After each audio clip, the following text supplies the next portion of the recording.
prise 152 et c'est Pythagore. Bonjour, ici France 3. Nous avions vu la dernière fois comment animer des toiles pour qu'elles semblent animées. Des nichons. Bienvenue dans Dimanche Pluvieux, l'émission qui essaye du mieux qu'elle peut de vous faire découvrir de nouvelles pratiques artistiques et surtout d'ouvrir vos esprits. L'accident ou le hasard quand on crée est l'une des meilleures choses qui puissent arriver à vos créations.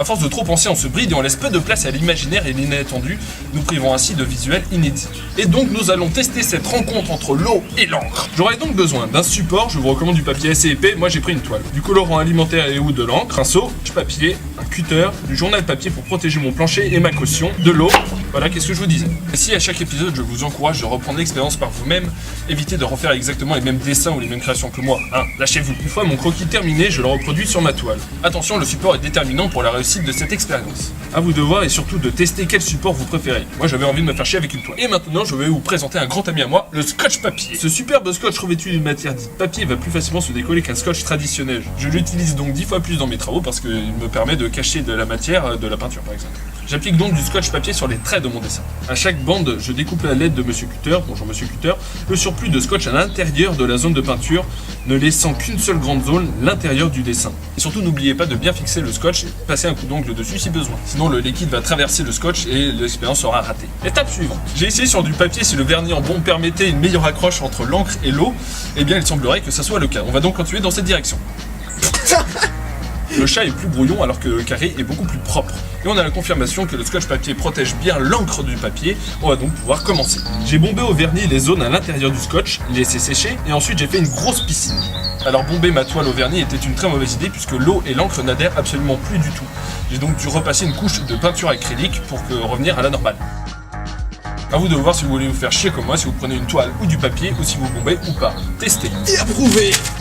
Première feuille. La technique de la piscine était donc une erreur puisqu'elle a abîmé le scotch papier et son efficacité. Ça semblait évident mais il faut bien se tromper pour ne plus refaire la même erreur. Donc pas trop d'eau, vraiment, le résultat n'en sera que meilleur. Et c'est donc maintenant que ça commence à être marrant. Je peux donc vous conseiller d'utiliser de l'encre liquide, bien que ça soit très cher, entre 3 et 5 euros le pot, et vous aurez vraiment un bonus en niveau couleur et tonicité. Mangez 5 fruits et légumes par jour.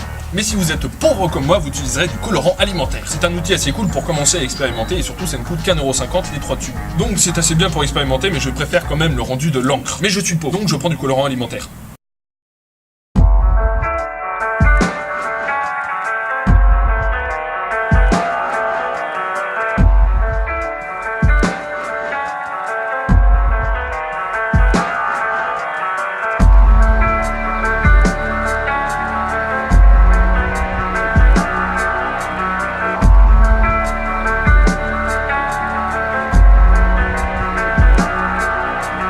Le mélange de l'eau et de l'encre est fascinant et surtout s'opère tout seul. Tout dépend de la quantité d'eau que vous avez mis, de votre support et de l'inclinaison de ce dernier. Vous n'avez qu'à laisser tomber quelques gouttes et l'intérieur de votre dessin se remplit sans votre aide. Vous pouvez agrémenter votre tambouille avec de l'encre, du coton, du papier et des crottes de nez pour faire du relief. J'ai remis de l'encre au moins 3-4 fois de une parce que c'est marrant, mais aussi pour avoir plus de couches de couleurs pour un rendu plus riche et plus déstructuré.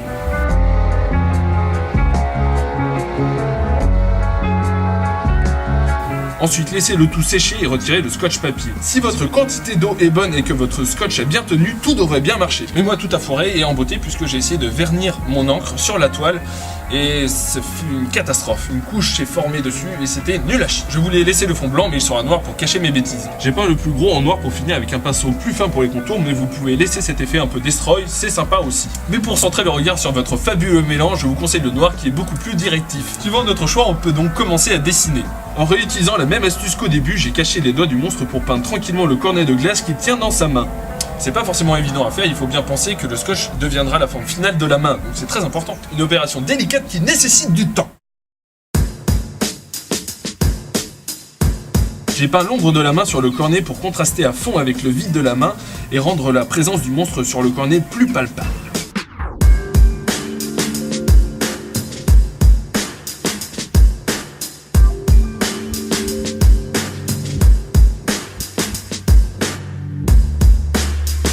Ensuite, j'ai peint la ville au sommet du cornet parce que je suis un artiste trop engagé, wesh. Vous voyez bien que l'accident est une bonne chose. J'ai aussi peint un épais liquide noir et une petite cuillère parce que je trouve ça assez marrant de rappeler la glace et une ville. Voilà, moi je trouve ça marrant.